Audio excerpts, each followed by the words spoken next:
So we're going to start with a true story about a magician and poet, and it begins, pick a card, any card, take it out and show it to the room, just don't let me know it.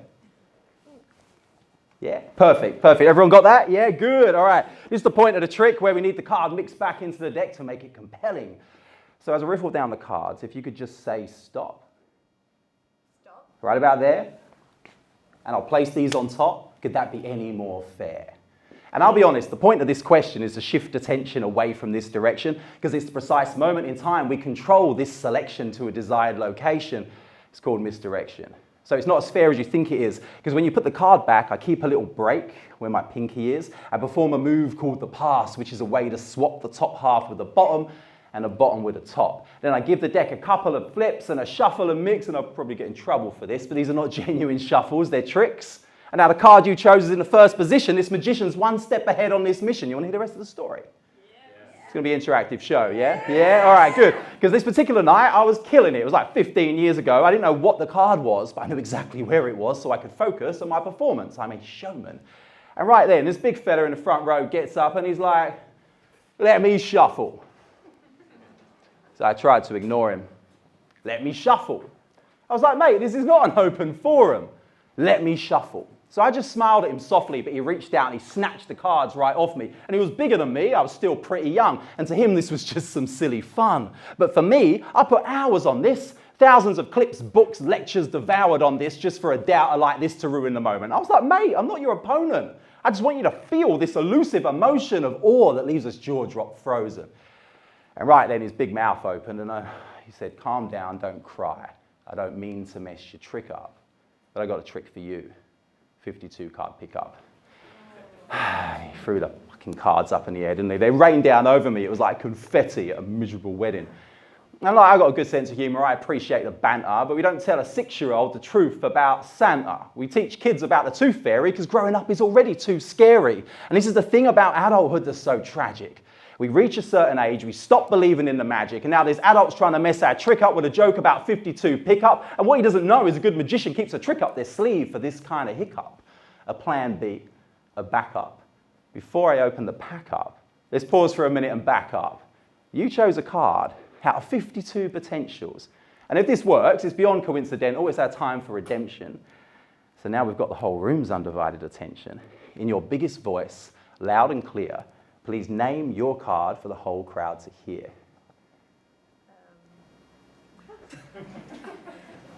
A 3 of hearts. The 3 of hearts, the 3 of hearts, the 3 of hearts. You see, moments like this are why I persist in convincing people that magic exists. Because we've reached a crescendo of this story and verse, and we spread through the cards, and one is reversed. And you see, magic and wonder and childlike fascination are all products of our imagination. And it's your appreciation that's my validation. This is how I earned my first standing ovation, 3 of hearts.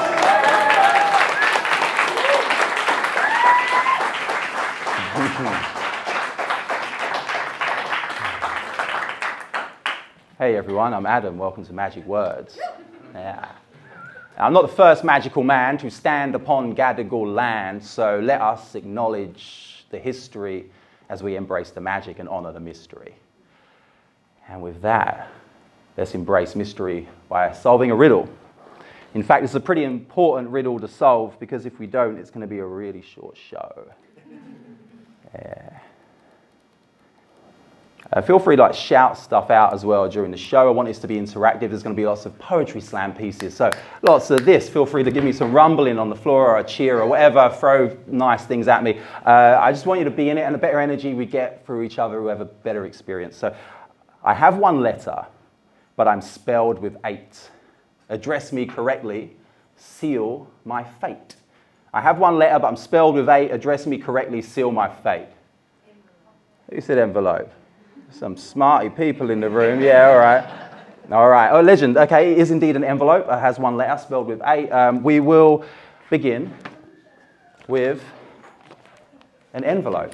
And I will empower you, sir. Hold on to this, please. Anyone comes near you, just keep it safe. So we got a theme we're going to work through today. Magic words, we'd expect a theme.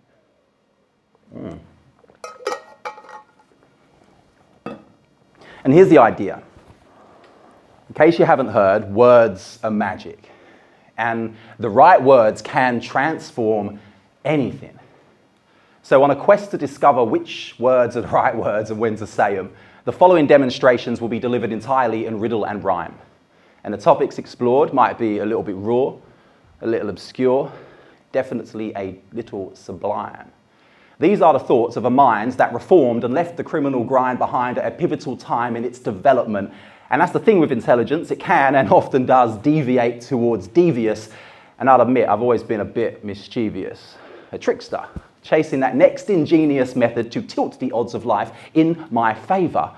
And my favor to you tonight is to pass you the torch like Prometheus, in hopes of igniting the same flame in each of you, the same passion in each of you.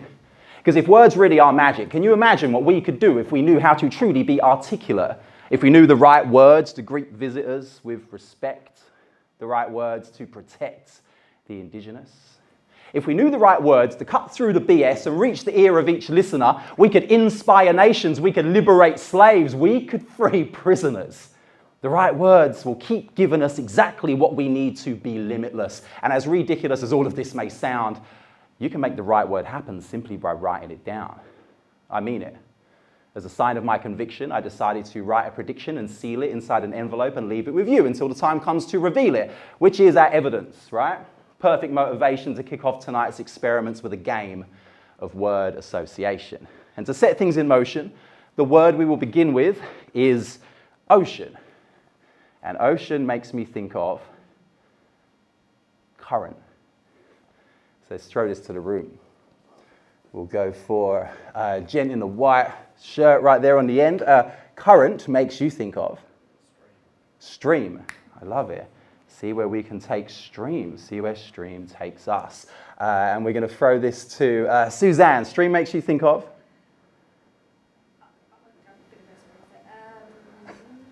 Flowing. Flow. We say flow? Yeah. Flowing. All right. Good, good. So word associations. Just a little cue for anyone I point at. We're going to keep it to a nice condensed word, something simple, no names or places. Yeah, just like tight, tidy words. So let's keep it rolling. In fact, would you mind taking note? Is that okay? So we've got flowing, if you could just type them in as we go, and maybe give me a nudge when we hit like 8 or 9 or something. So flowing, we'll go with Selma. Dance. Flowing makes you think of dance. Ah, perfect. Okay, now we're going places. Let's keep it going. Dance makes you think of? Rhythm. Rhythm. Expect some of that tonight, all right? Rhythm in motion. Rhythm. We're going to throw it to right at the back, on the ends there. Gent on the end at the back. Rhythm makes you think of? Rap. Rap. Yeah, let's keep it going. I like it. We're on brand. And we're going to throw it to Amy. See you through the lighting there. Rap makes you think of? Music. Music. I love it. And how many words are we on? 8. So after all that commotion, we started with ocean, we ended with music after 8 words spoken. And before we open the prediction, I want you to add your word to this, if you don't mind. So understanding that music might make you think of anything, I want you to focus on whatever that is. I want you to type it and keep it to yourself. And this will be the final chain in our association.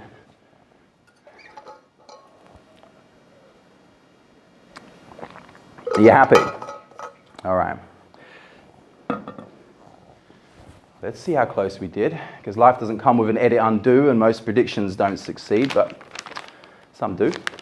If I can write one, you can write one too, and maybe yours will come true. If you don't mind, could you cover your eyes for a moment? I want to show everybody what it is that I wrote. This is what I was hoping for here. I have no idea. Open your eyes for me. In a loud, big voice, just like before, for everybody to hear, what was the word that you have chosen to add to that chain? Bird.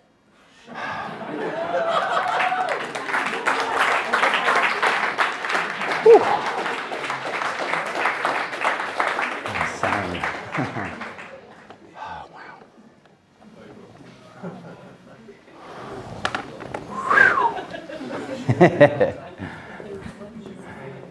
Thank you.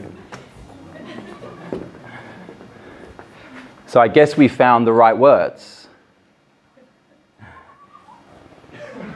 7%. So 7%, right, according to psychological studies years ago, 7% is the amount of our communication that is not the words themselves. 7% is just the words. The 93%, the weight of it is how we say those words, our tone, how we are when we say those words, our body language. So we're reading all the time, right? We're reading each other, we're reading the room, we're reading between the lines. We're constantly in this state of taking in communication and invitations from other people, and we're processing that unconsciously. And I found a way to hack into that thing, and I utilize that as a springboard. If I can violate some of the weaknesses and loopholes in the human sort of communication experience, we can dive into that and hopefully give you a good feeling. But it's all linguistic. And I've been doing an experiment with this. I want to share it with you guys. I'll ask you this question. I've got a dice here. So I take it and hold it, shake it and roll it. Is the future set, or can we shape it and mold it? Can we control it? Can we manifest it? Because I've got a theory and I'd love us to test it. If I gave you the dice, you put your hand on top, gave it a good shake, wait for it to randomly stop, look down to see which number landed on top. Imagine what would happen if I guessed it. That'd be impressive. Yeah? All right, let's give this a go then. I'm going to ask the young lady sitting on the ends right here. Yes, that is you. Yeah. Would you mind coming and joining us? Yes. Nice to meet you. I'm Adam. I'm Sam. Lovely to meet you, Sam. Sam, so if I was to give you this a shake and ask you what the number was, you could only guess because I don't know what it is. But the second I see it, then you've got a gateway into what this could be. You could ask me, maybe I'll tell you. You could try to read me, maybe you'll be right. Or you can make me tell you, manipulation, some kind of, we do these things all the time in our communications. I want to show you how I did this, and I would like one hand around it, other hand on top for me, and give it a good cathartic shake, and whenever you're ready, feel good? You go more wild than that, come on, yes. And whenever you're ready, let it settle, and I want you and you alone to see the number you got. You got that? You know it? Yeah? Amazing. So wherever you've rolled to. Now, here's what's tough. I'm going to try to read you, but it's so much harder to keep a poker face when everybody is like beaming into our soul. So if we could just please stare into the core of who Sam is right now. And Sam, what I want from you is just stare at the emergency light right at the back and just focus there and don't react. No smiling or blinking. My instinct will extract the number you're thinking. 1, 2, 3, 4, 5, 6. 6, 5.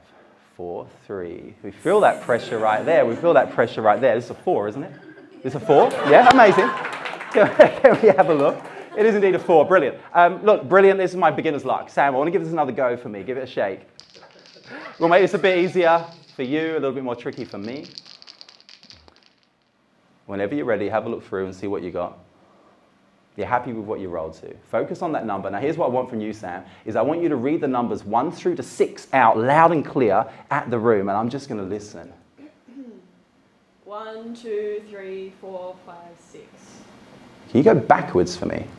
6, 5, 4, 3, 2, 1. Can you say 4, 5, 6 one more time, please? 4, 5, 6. This is what I think. For the first time out loud, for everybody here, what did you get? 6. A 6, amazing, all right, not bad. Okay, look, you're doing brilliantly. Killing it, killing it. Now we're going to try one more time. Is the future set, or can we shape it and mold it? Can we control it? Can we manifest it? I'm going to stand behind you right now as I write my prediction. Yeah, we'll roll with that. Give it a roll for us. Give it a shake. If this doesn't work, I hope you can cheer me on at least for having the audacity to give it a go. It's just a 1 in 6. It's definitely mixed. Hey, you're happy? You can have a look if you want. Yeah. You're happy with what you got. You can change if you want. You're happy? You wanted to change it. Interesting. I want you to focus and think about whatever that could have been, yeah? This is your opportunity. This is what you chose. Think about the numbers that you had. 1, 2, 3, 4, 5, 6, 6, 5, 4, 3, 2, 1, because this is what I wrote earlier. I'm hoping it's right. You didn't choose a 4, did you? That's what it was at first. It was a 4 at first. What did you change it to? A 5. A 5. Thank you very much. I appreciate it. Sam, you've been absolutely amazing. Thank you.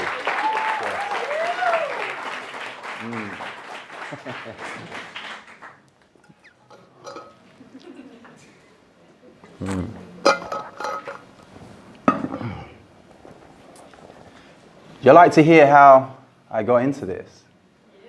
Yeah? All right. Remember the rules, yeah? Yeah, good. So please feel free to interact with claps and stomps and finger snaps. In fact, let's bridge the gap and bring this back to where it all started. I want you to picture a boy working on a street market in London, selling products with his dad. But the boy would soon become a product of that. I'm talking hustles and scams and riddles and schemes, and these themes were shaping this little man's dreams. For example, each week Dad would take a coin from the change bag, mix it behind his back and bring 2 fists out in front and say, "Son, guess where the coin is 3 times in a row and you can keep it." Naturally, I stepped up to the challenge. But on the first go, I was defeated. Actually, for the next few months, I found it virtually impossible to beat it. So I figured there must be some kind of trick or some kind of secret. If only I could find a way to cheat it. And that's when the epiphany hit me, right? I thought, what if our words are an instrument? If we play that instrument with precision and hit the right notes with the right quotes, that could influence his decision of where he puts the coin. This was brilliant. I was so excited to start trying it because I wouldn't be reading his mind. I'd be writing it. So next opportunity, I took a coin, I gave it to Dad. I said, "Dad, what I'd like you to do is mix it behind your back and put it in whatever hand feels right to you." Feels right to you? Yeah. So he mixes the coin behind his back and then brings both fists out front, ready for round 1. And I look him dead in the eye. And I'm like, "Dad, it's in your right hand, isn't it?" And he opened it up. And there it was. And before he could say, "Son, are you trying to trick me?" I said, "Dad, let's do exactly the same thing again, nice and quickly." Exactly the same thing again, yeah. So he mixes the coin behind his back for a few, brings both fists out, ready for round 2. And once again, I look him dead in the eye. "Dad, it's in your right hand again, isn't it?" He opened it up and it was. "And for round 3, Dad, I would like you to simply place all of your focus in whichever hand is left empty." So he mixes the coin behind his back whilst looking at me and then brings both fists out ready for round 3. And once again, I stare him dead in the face, but I must have glimpsed slightly towards his left hand because this smug little smirk started to expand from the corner of his mouth because he thought that I had failed, but I was one step ahead and I said out loud, "Left empty." And he opened it up, and it was. And as simple as this might sound, this moment to me was like poetry in motion. This moment blew my young mind wide open to the potent potential of every word spoken. And the markets, they were filled with marks and easy targets for me to practice my tactics of bar bets and card tricks. And one day, it rained so hard, the rain soaked everything, including my cards, and all of my pocket money purchases perished, and my books and my props and the tricks that I cherished were ruined. And I don't say it so you can sympathize, I say it to show you how I learned to improvise. I had to start looking at the things around me to create some magic with. And the stall next to us, it sold candy, so I found that even a gold chocolate coin was a tool that I could use to create amazement. And it still tracks into communication. Speaking of which, you having fun? Yeah, have a nice time, yeah? All right, yeah, let's go. All right, so the magician would take the coin and we get this beautiful vanish. And it's a classic, okay? So I want to show you how I do that. Obsession is the key. I will take the coin for real, hundreds of times. And as I'm doing it, I map and model all of the physical intricacies and nuances which communicate to you that the coin is going over here. It's not just me telling it, it's not just me taking it, there's so much more. So straight away, there's a bounce in my step. My hip kind of leads the way. My shoulder extends. This dead arm, we call it, falls effortlessly to the side. You don't want anything contrived, looking awkward, bringing attention. And then last but not least, my nose will gesture slightly towards it, and all of this together communicates to you that the coin is there when it is not, and it's a simple illusion, right? But it's just language, just communication. And if you want to get out of your system, you can.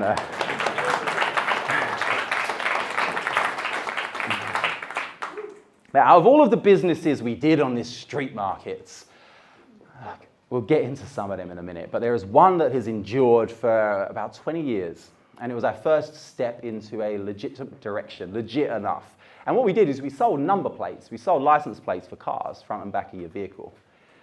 And it works a bit different in the UK. You can't just call up and get your name or your favourite word, your pet's name, put on the number plate. What happens is each year the government issues batches of thousands of numbers that are in specific orders of letters and number combinations, right? And this shifts with each year. And smart, creative people will look and see what's coming out and realize if you build these numbers and with these letters and change them in some ways, you can spell a word or your favorite football team or whatever it is, you can have that cherished plate, that personalized plate. And sometimes you've got to bend the rules a little bit, change the spacing, manipulate the letters so they wouldn't necessarily be legal for the road use. But people wanted this service and we were happy to provide it for them. So I want to show you a few examples. I had them sent over. And here's the deal. You're going to tell me what you think it's meant to say. Mystery, yeah, pretty simple. But think about what we could do to manipulate this to make it look a little bit better. The person wasn't satisfied. They wanted a little bit of a tweak. So what we did is we softened this 5 to make it a little bit more of an S. And then the 7, we kind of brought it down as a bit more of a T. And then we'll bring this legal spacing inwards so it is all one word. And it looks like that. Yeah. Subtle tweak, but it did the thing, did the trick. This one. It's a tricky one. Actually, this is the first of a sequence I'm going to show you using a 1 and a 3, a lucky 13. And we manipulate them each in different ways to say different things. This was on a magician's car in my local area before I was even doing magic. Abracadabra, right? Let's show you. So we brought the 1 and the 3 in together to make a B and misspaced it. And we get that. Definitely a bit risky. Let's keep it going. Who said broke? Brook? What do we say? This was broke. We used the 1 and the 3 and we manipulated this to look a little bit more like an R. Now this one's really naughty. This one would definitely have earned him a fine if he got pulled over for it. This one went on a Lamborghini. Flex, right? Look at that as a flex. And last but not least, this one. Rhyme, yeah. This was my first cherished number plate. Yeah. So with all of this, I feel that we should maybe look at making our own number plate right now. We have a little experiment. We're going to try it out. And before that, we do need, I guess, a degree of a prediction. So I'm going to try my luck right now. Let's try this out. No peeking, everyone.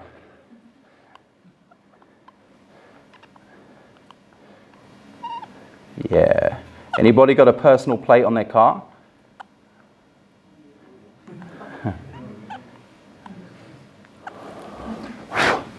All right.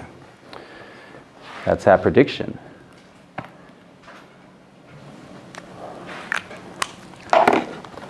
If anybody else wants to get their calculator out, feel free. If there's 1 or 2 in the room, that's cool. I'd rather not everybody take their phones out. But if someone at the back wants to tag along, and we're going to create a number on our calculator. And here's what we're going to try. I want a 3-digit number to kickstart. We're going to add these together to make it a little bit bigger. So anybody live at a 3-digit address? Yep. Someone's house number's 3 digits. Yeah, what's yours? 310. 310, amazing. 310, and if anybody else is following along, feel free to put that in. 310, and we'll hit plus. There we go. Yeah, we just need, and your social security number would be great. I'll gather them at some point. So now we need a 4-digit number. What we're going to do is we're going to get somebody to think of, actually everybody think of someone you care about who's got a 2-digit age. Should be easy, yeah? Yeah, we got it. And we're going to go right at the end on this row, second from the end, sir. Yeah, perfect. What's the age? What's the age of the person? So we're going to add this on. 25, so we'll make it a bit bigger. So we'll go plus 2, 5, and we'll make this 4 digits with another age, and we'll go with miss at the back on the end. Yeah. 94. That's a range right there. All right. 94. So the previous number, 310 plus this equals that. I hope whoever's got this is following along. We're going to hit plus. Now we're going to get 5 digits, and this will be the last in the sequence. And I'll get this to be a little bit of a random work. If you're on the front row, could you just like hold a finger up for me, please? The first one would be good. Just from the ground, and we're going to tap in a few. So we'll go. So that's 4, 8, 8, 1, and 4881. 7 equals, and we end up with this 51721. Does anybody else on the calculator get that too? Yeah? Amazing. All right, we're verified. Good. All right. This was a mix of personal details, people you've chosen, some randomness. I wrote something down.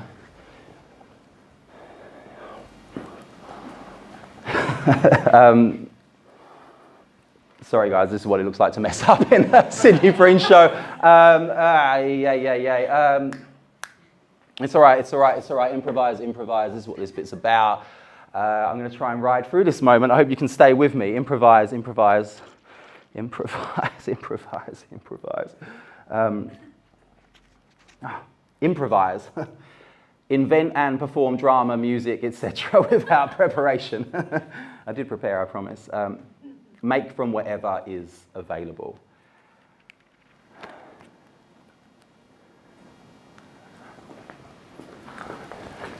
You've got a torch. With a little bit of help, I'm hoping you could find this. Let's try it. Can you go to page 517 for me, maybe? A little bit of help. Whoever wants to hold the torch for you, maybe. Yeah?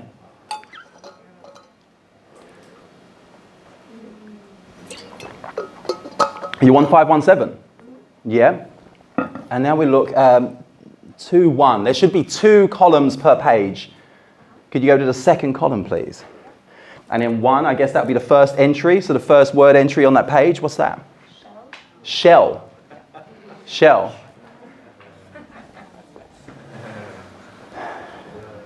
Thank you so much, guys, for getting this right. Woo!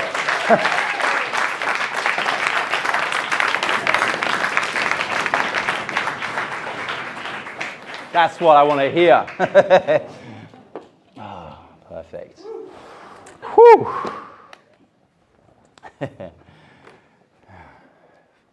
Thank you for being here. Grateful to have you here. A bit of a lonely show without me, I guess, as well. Huh? It takes 2 to tango, right? Yeah. Let's get these out of the way. I'm going to solve a quick riddle before we jump into this next bit. All right. So I really love words that have multiple meanings, like more than one meaning, because for me, this is like verbal misdirection.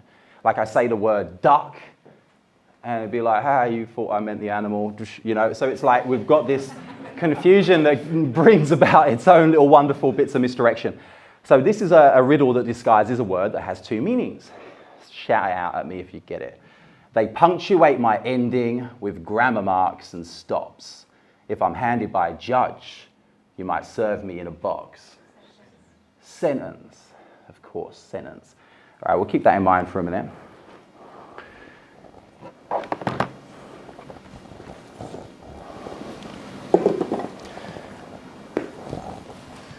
So, bringing it back to the street markets, not to brag, but the things that we sold, they weren't always exactly legal.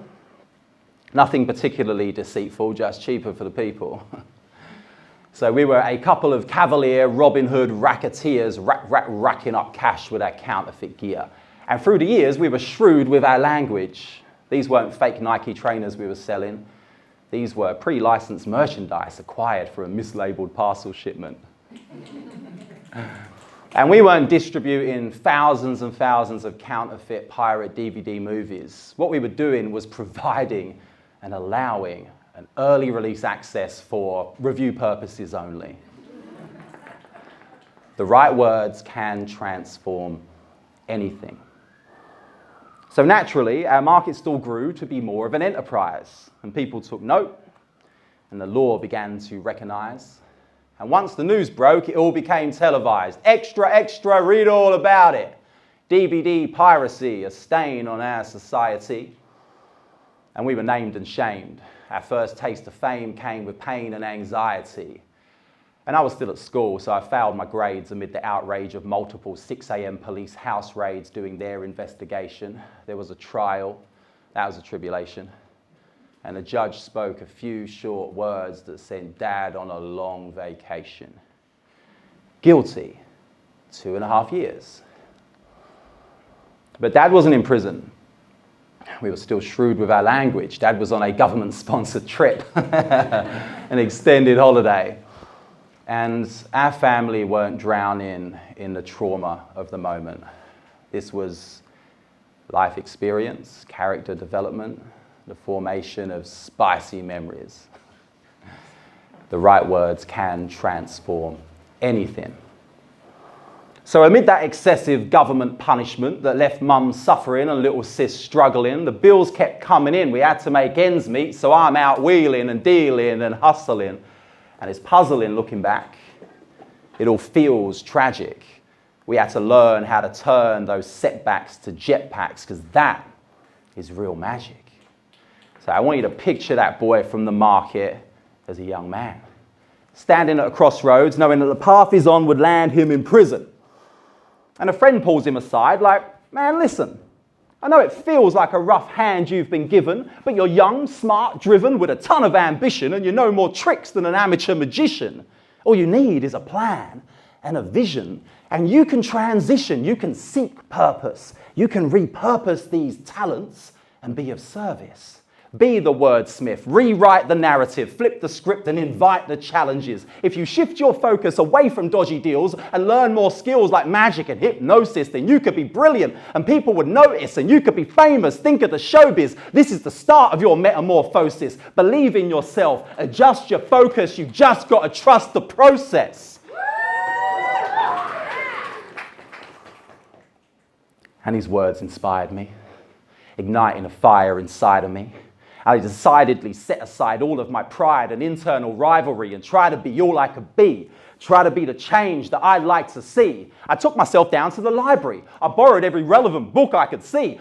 Poetry, philosophy, magic, hypnosis, psychology. Forget university. This is my angle. This would be my degree. If I can learn the skills to turn the ills of society, lying, cheating, stealing, deceiving, and piracy, and repackage them into something that shines so vibrantly, maybe I could help others transform their setbacks to jetpacks and fly with me. And that would be magic. Maybe a magician is exactly what I should be. And the subsequent years were a bit of a sandstorm, but here I stand in grown man form, living proof that words are magic and the right words can transform anything.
Solve a riddle.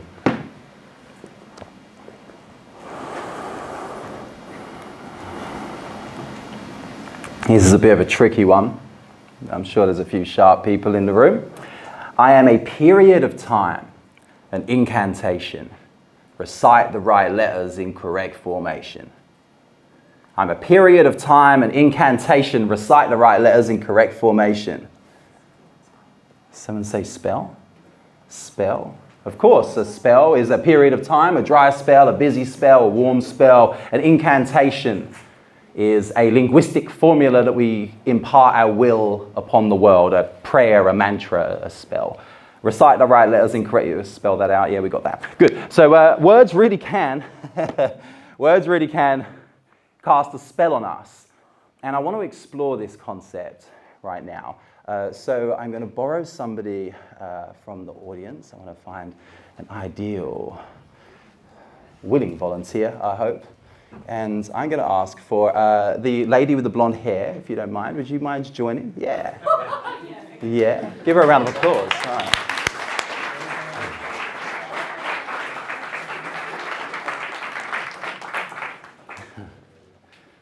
Hey, what's your name? Zoe. Zoe. Adam, nice to meet you. you. Hey, welcome. All right. So we're going to try something.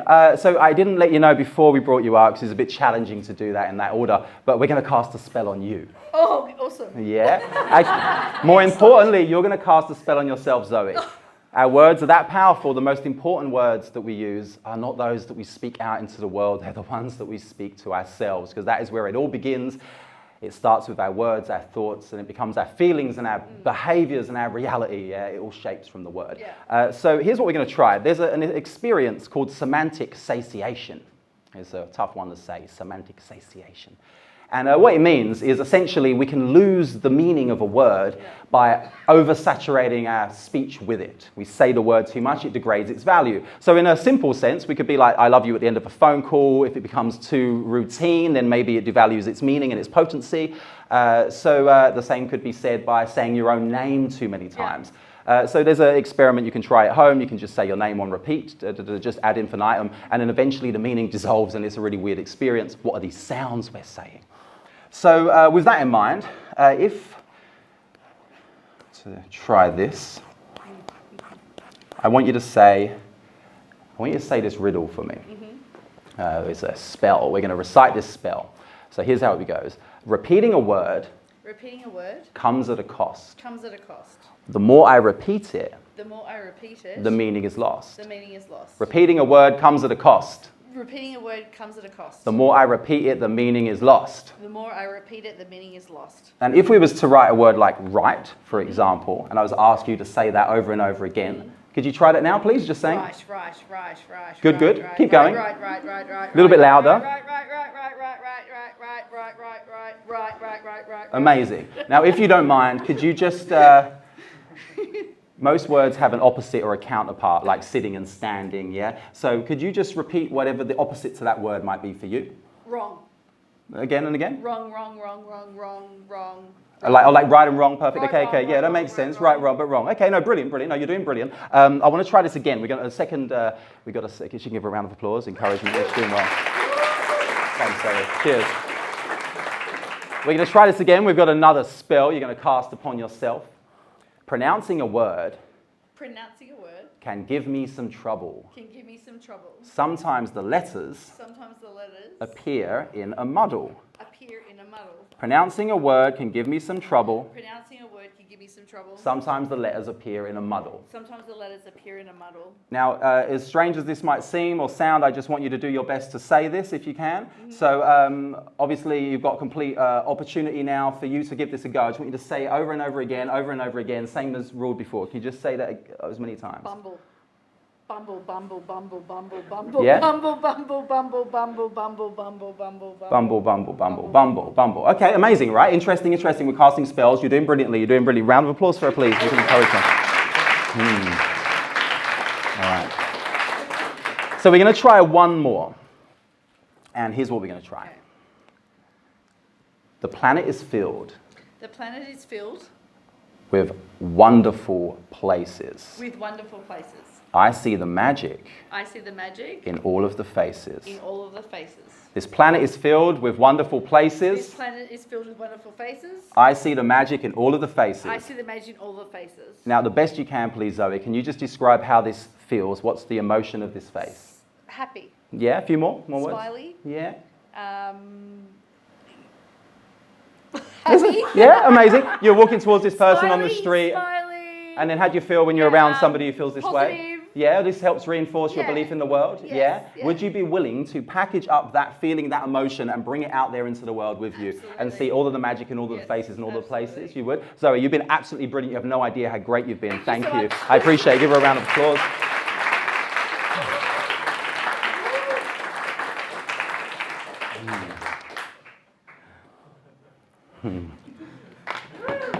Yeah. Thank you.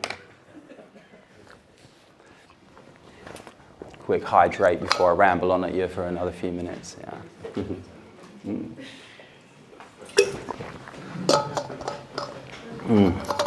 I always wonder, like, is it rude to just drink your jug of water in front of everyone? But I have this idea, is like if I can't hide something, I will highlight it, make it the center of the show. So our language, our words really do cast a spell over us. They do have some kind of magical control over our internal and external reality. And when I was writing this show, naturally, magic words, lots of them came to me. Words like destiny and serendipity and all of these wonderful words that we use all the time, but they have a magical element to it. But there's a magic word that we all know since we're a kid, and that word is abracadabra. And it's a childlike magic word, right? It makes us giggle. But it's actually 2,000 years old, and it translates to, as we speak, we create. Our words manifest our reality. So I've been putting focus on my diction to speak with conviction and clarity. I try to say what I mean, try to mean what I say. But what meaning of the word mean do I mean? Is it mean as in average? Or is it the savage kind of mean as in cruel? Because I learned both of those meanings at school. I was a pupil, like the middle of an I. And if you look at I as a word, in the middle is a why. And why is a question. Why do our words perform misdirection? If I say that our language is flawed, is that flaw like the ground? Is that ground like coffee we buy by the pound? Is that pound as in the currency I earn? You know, an urn is a jar like a door. A door means to love. And like the coastline, I am sure I love language. Language is my love language. But how many of us can honestly say that we actually understand it? You know, I try to make sense, like change for $1. I try taking notes, like cash payments. I try to be present, like gifts with a bow. And I try to stay current, like raisins. But every time I try to make my point, like decimal, the meaning is somewhat questionable. So I try to stay patient, like I'm with the doctor. But wait. Wait could mean heavy or light. Light could mean radiantly bright. Bright could mean smart, like the opposite of casual. We casually learn to read without picking up a manual. Manual. I'm driven to say that it's fine. But what meaning of fine do I mean? Is it fine as in okay? Fine as in intricate? Fine as in attractive? Or a fine, like the outcome of a bill we don't pay? There is no way that we can say what we mean and mean what we say. And like New Year's Day in 4K, what's the resolution? How do we elevate our elocution when language is this delicate illusion? Well, we could start putting our soul in it, like a new shoe. Work on our wordplay wizardry and validate our verbal voodoo. And you too can try it if you find it compelling. Words are magic. That's why it's called spelling.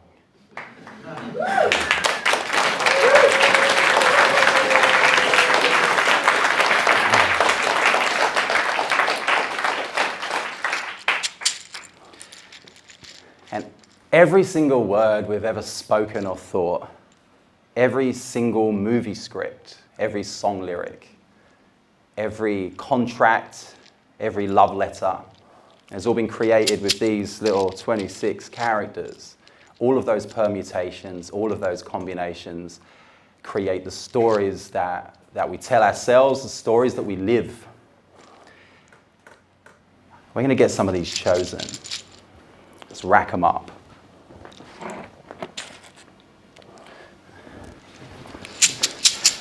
We will go for 7. So I think there's 4, and then you 2, and we'll go for you, sir, at the end. Is that all right? Who wants to start?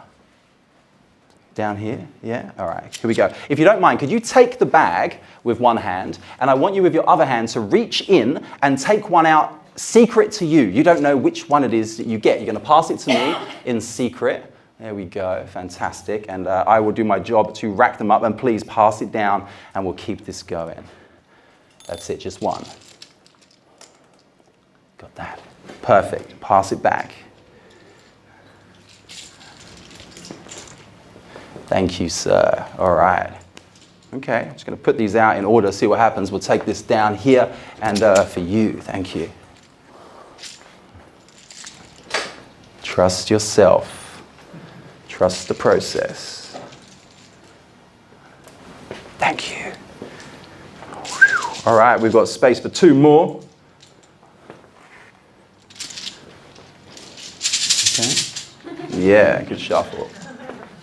Appreciate you. Cheers. You see, our ability to communicate, our ability to use these words, these characters in this way, is like one of the most magical, marvelous things about us. Magic words, because our words are magic. It's the closest thing we could ever have to telepathy. We do have telepathy. We can convert the meaning in our brains, in our hearts, in our soul, into writing, text, speeches, poetry. And they say a human life is like a letter of the alphabet. On its own, it can be meaningless, but it can also be part of a greater meaning. And together, you've created this right now. And I just wanted to share it with you, because sometimes perfection isn't quite achievable at first, right? We can't achieve perfection on the first go, but with a little bit of work and a little bit of rearranging, we can find the pieces that fit in the right place.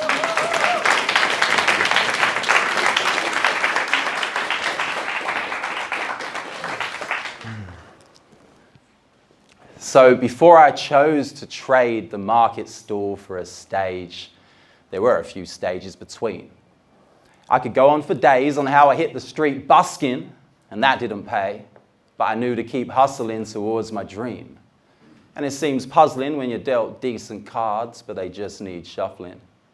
So I tried it all. I taught magic in schools. I performed at weddings and religious events and nightclubs and festivals and prisons and tents and product launches, premieres, prestigious events, trips to the Emirates, shows for governments and tricks for delegates. I performed for refugees the same day I performed for royalty, and I'm humbled because this journey continues to spoil me. And I'm grateful because I went from needing a lawyer to charging a lawyer fee.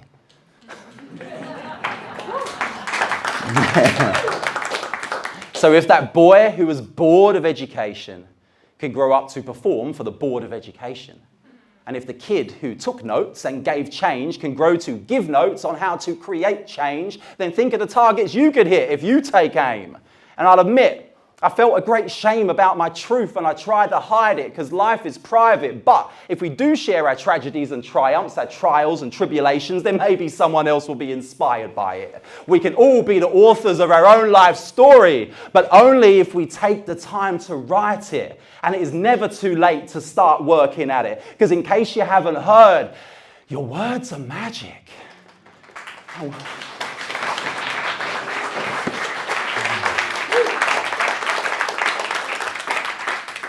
And we got one final riddle before we put a bow on this evening. Thoughtful gifts and the moment that shifts. Thoughtful gifts and the moment that shifts. Someone over here said, was that you? Said present? So you have to battle it out after. Well, this is my present to you. Thank you. And I would like to thank you all for your presence this evening. This is the best birthday gift I could possibly have hoped for. Thank you so much. Woo!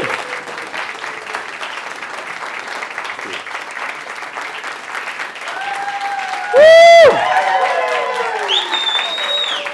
I'll see you all outside. Thank you.